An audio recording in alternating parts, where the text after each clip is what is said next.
बिस्मिल्लाहिर्रहमानिर्रहीम। अस्सलाम वालेकुम नाज़रीन, आप देख रहे हैं सरेआम न्यूज़। खबर शामिल करेंगे गुजरात से। ज़िला गुजरात भर में आए रोज़ बाज़ारों में शाहराहों पर डकैती की वारदातें सरेआम होने लगीं। गुजरात पुलिस की कारकर्दगी घास खाने चली गई। अवाम के टैक्सों पर पड़ने वाली पंजाब पुलिस अवाम को तहफ़्फ़ुज़ देने में मुकम्मल तौर पर नाकाम। थाने करप्शन के गढ़ बन चुके हैं, पैसा फेंक तमाशा देख। पुलिस बस अब जराइम पेशा नासर की अलाकार बन चुकी है।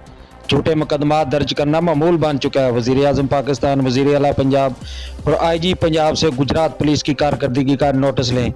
गुज़िश्ता शाम भी लाला मूसा मेन बाज़ार में सरे शाम 3 मुसल्लह मोटरसाइकिल सवार डाकू ने अब्बास किराना स्टोर से असला की नोक पर लाखों रुपए की नकदी छीन ली और मेन बाज़ार की तरफ अंधाधुंध फायरिंग कर दी, जिससे 3 अफराद जख्मी हो गए। डाकू जाते हुए CCTV की DVR भी ले उड़े। थाना सिटी लाला मूसा की बगल में खूनी डकैती। डाकुओं ने डकैती के दौरान सीधी फायरिंग कर दी, जिससे 3 अफराद शदीद जख्मी हो गए। जख्मियों की शनाख्त आलियान बामर 9 साल, फात बामर 12 साल, सकना मेन बाजार लाला मूसा शामिल हैं। लाला मूसा, गुलियाना, खारियां, दौलतनगर, पंजाब, मंगोवाल व दीगर जिला भर में डाकुओं ने अंत मचा रखी है।